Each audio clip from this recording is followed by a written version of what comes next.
નમસ્કાર. દિવસભરના તાજા સમાચારોમાં તમારું સ્વાગત છે. તમારી સાથે હું છું પિનલગીરી ગોસ્વામી. સમાચારો વિસ્તારથી જાણીએ એ પહેલા મહત્વના સમાચારો ઉપર એક નજર.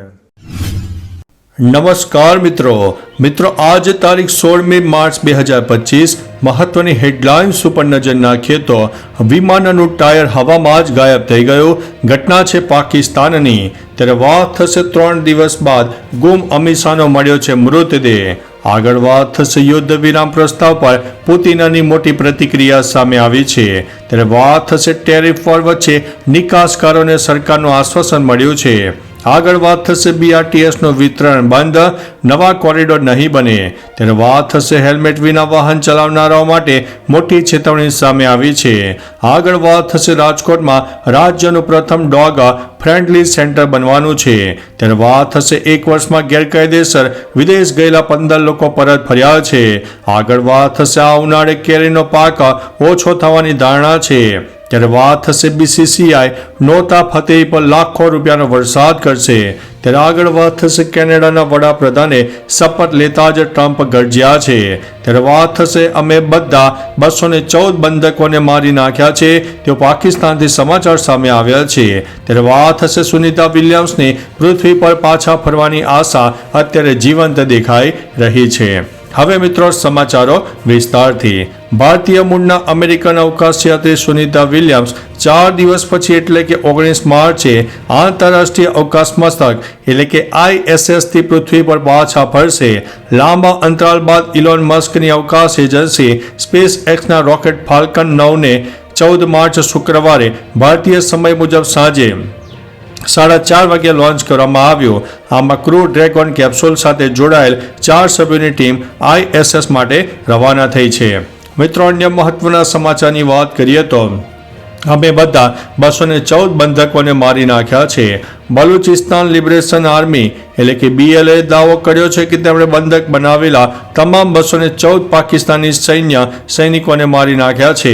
BLA કહ્યું છે કે તેણે પાકિસ્તાની સેનાને યુદ્ધ કેદીઓની આપલે માટે 48 કલાકનો અલ્ટિમેટમ આપ્યો હતો, પરંતુ સેના અને સરકારે કોઈ ધ્યાન આપ્યું નહીં.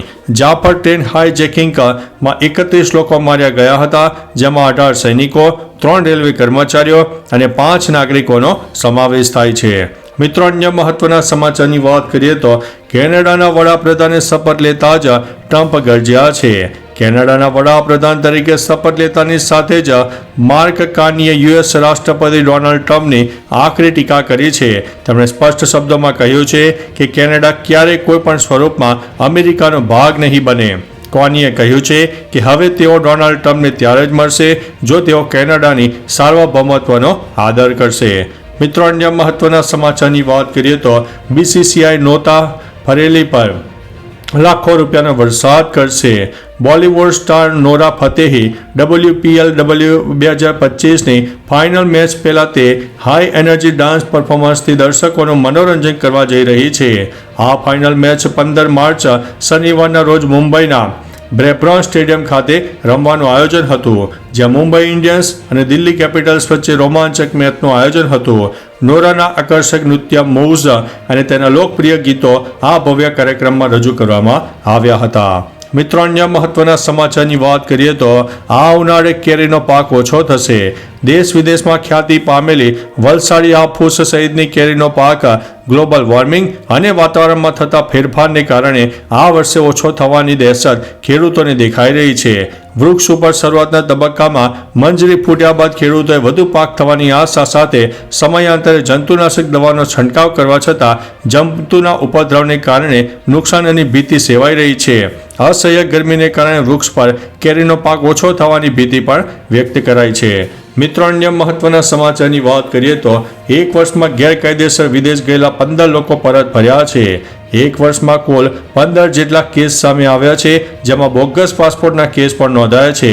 બોગસ પાસપોર્ટના આધારે મોટાભાગના લોકો અમેરિકા અને UK જેવા દેશમાં પહોંચી ગયા હતા, પરંતુ ત્યાં કોઈ ગંભીર બીમારીમાં સપડાતે ક્યાંય પણ કોઈ સામાજિક પ્રસંગે પરત ફર્યા વિના ઇમિગ્રેશન દરમિયાન ઝડપાઈ ગયા હતા અને આ મામલે એરપોર્ટ પોલીસ સ્ટેશનમાં ફરિયાદ નોંધાઈ છે, જ્યારે તેની તપાસ SOG દ્વારા કરવામાં આવી રહી છે.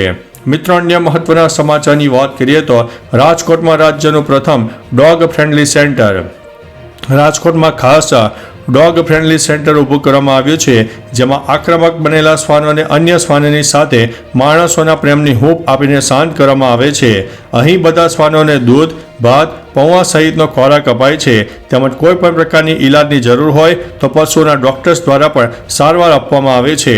તેમજ થોડા દિવસોમાં શ્વાનોને શાંત કરીને જ્યાંથી લાવ્યા હોય ત્યાં પણ મૂકવામાં આવે છે. મિત્રો અન્ય મહત્વના સમાચારની વાત કરીએ તો હેલ્મેટ વિના વાહન ચલાવનારાઓ માટે મોટી ચેતવણી છે. ગુજરાતમાં ટ્રાફિક સેફટીને પ્રાથમિકતા આપીને રાજ્ય પોલીસ વડાએ 7 માર્ચ 2025ના રોજ 2 વ્હીલર વાહન ચાલકોને ફરજિયાત હેલ્મેટ પહેરવા બાબતે પરિપત્ર જાહેર કર્યો હતો. તદુપરાંત જે વાહન ચાલકો નિયમોનું પાલન કરતા નથી તેમના વિરુદ્ધ કડક કાર્યવાહી કરવાનો પણ હુકમ કરવામાં આવ્યો છે.